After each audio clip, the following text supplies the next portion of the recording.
Namaste and welcome to the 7th video. We are into the 16th question now. 15th question is over. Now we are into the 16th question. What is the question? An object is thrown vertically upwards.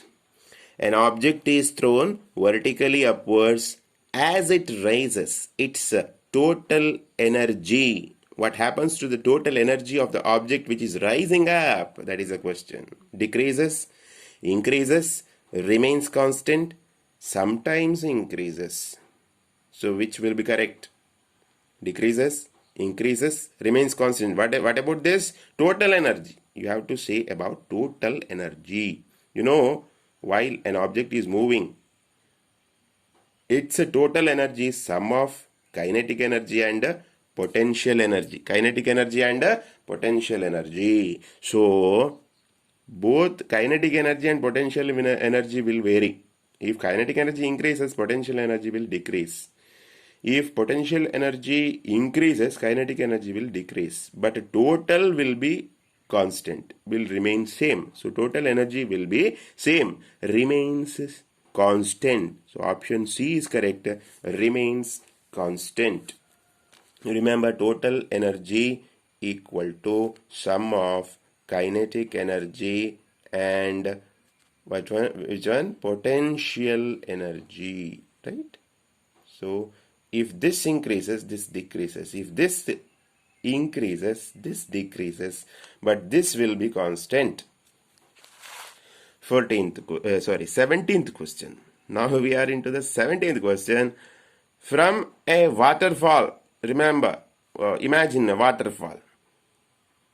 A big waterfall is there. Water is falling at the rate of 100 kg per second. Water is falling 100 kg per second on the blades of turbine. Why we use turbine? Just general knowledge.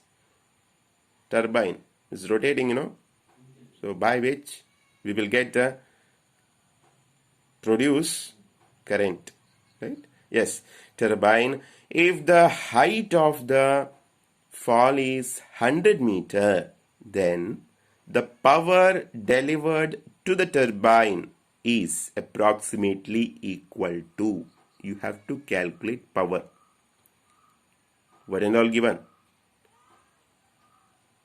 Water falling at the rate of fall of water that is given 100 kg per second, and height of the fall 100 meter that is given. You have to find power. Options are given. I will not read it. Let us see answer.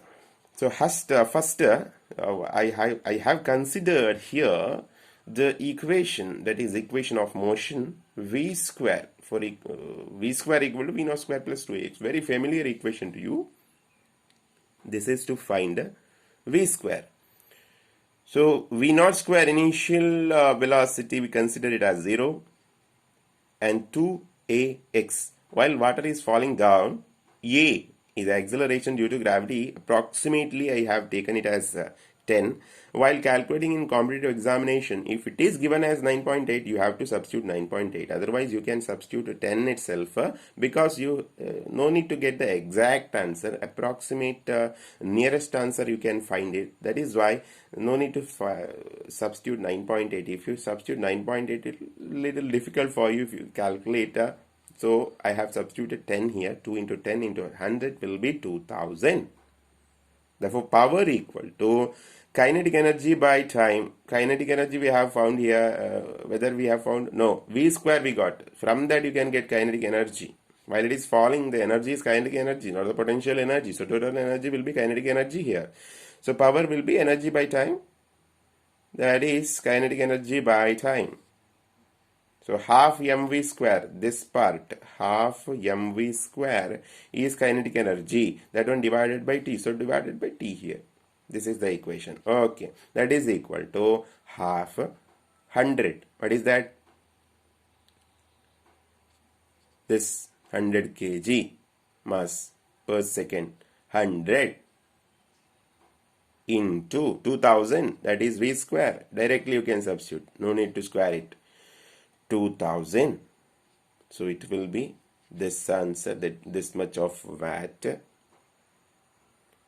So that is 100 kilowatt. This is not given in the options, so you know. So you have to convert that into kilowatt.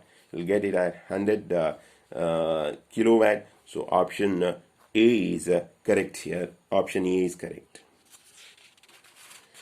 Going into the 18th question.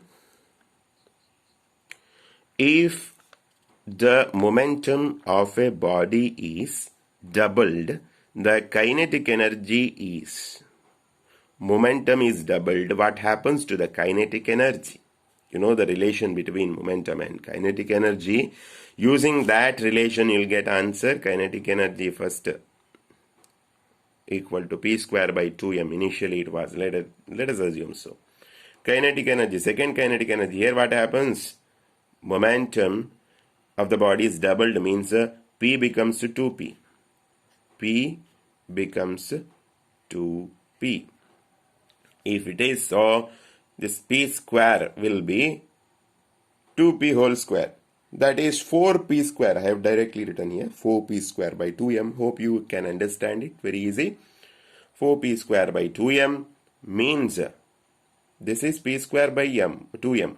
This is 4 times p square by 2m. So it increases by 4 times. Kinetic energy increases by 4 times. Very easy, very easy. Directly you can write. So option D is correct. Option D is correct here. Now we are into the 19th question. Oh, already we are into the 19th question. Okay. Now let us see. Carefully listen. A ball whose kinetic energy is E. A ball is there. Its kinetic energy is E. Means it is moving, right? Is thrown at an angle of 45 degree with the horizontal projected angle 45 degree. Angle of projection. Its kinetic energy at the highest point of its flight will be. At the highest point, what will be the kinetic energy? That is the question. Let us see. Options are here. E by 4, E by 2 and 0. We consider initial kinetic energy is half mv square, where v is the velocity. Let me consider v is the initial velocity. Okay. Then final kinetic energy means at the top, at the highest point. At the highest point, what is the kinetic energy? So this is the graph, you can remember it like this. See, at this point, what is the kinetic energy?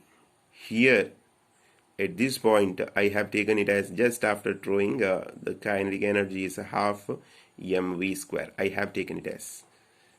Here, what is the kinetic energy? That is a question. So I have taken this as EI. Or it is given as E. So EI is E.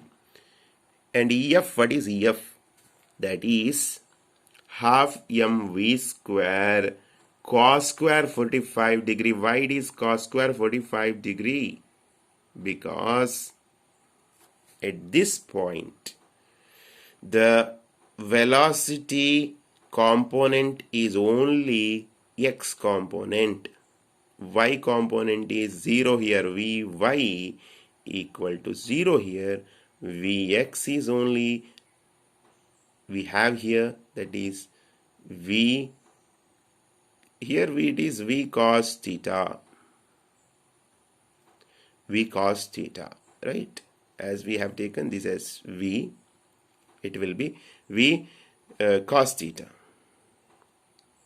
So what is theta here? Theta is angle of projection, that is given as 45 degree. So this will be EF half mv square cos square 45. Cos 45 is 1 by root 2, right? So cos square 45 will be 1 by root 2 its square, that is 1 by 2. So this part, this is E.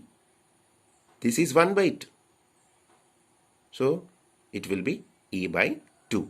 So option is E by 2. C is correct option.